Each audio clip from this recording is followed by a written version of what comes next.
गुलशन आरा, जो कहने को अज़रा की पक्की सहेली थी, चंद रोज़ अज़रा से कुछ पैसे वसूल न कर पाई तो उसने तो पार्टी ही बदल ली।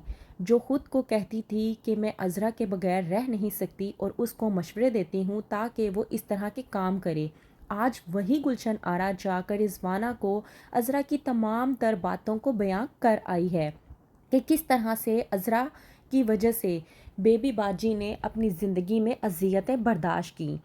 अज़रा ने अपनी ज़िंदगी में ही कैंसर की बीमारी को भी झेला, लेकिन वो ये ना बता पाई कि अज़रा ने अपने आप को पूरी तरह से बदल भी लिया है। अज़रा अब पहले वाली अज़रा बिल्कुल भी नहीं रही।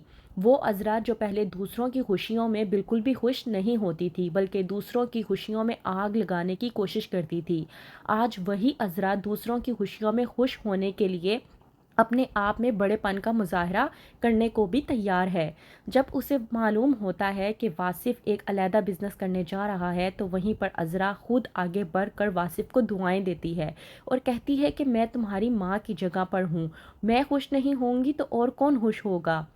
वहीं पर वासिफ जो कि फ़रद से कहता है कि मुझ पर भरोसा करने के लिए तुम्हारा शुक्रिया, लेकिन एक और बात है कि पूरी ज़िंदगी मेरे साथ इसी तरह से गुजारना और मुझ पर इसी तरह से भरोसा करना।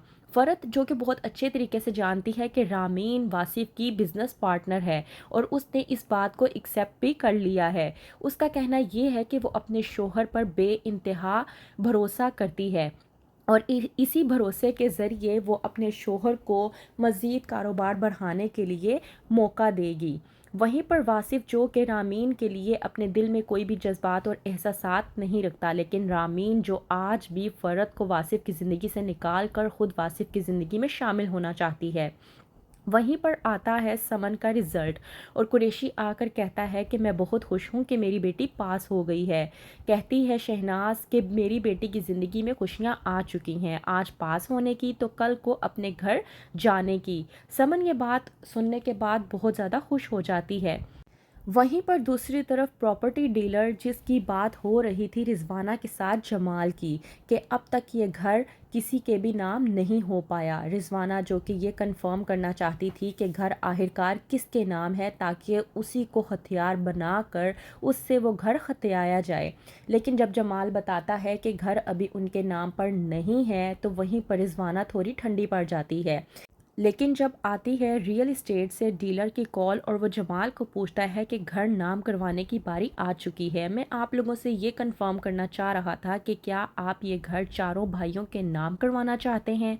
जमाल जो कि कहता है कि हाँ, मैं नहीं चाहता कि कल को मेरा कोई भी भाई उठकर ये बात करे कि मेरे साथ गलती या कोताही की गई है। वहीं पर दूसरी तरफ नसीर जो आखिरकार पहुंच चुका है रक्षी तक।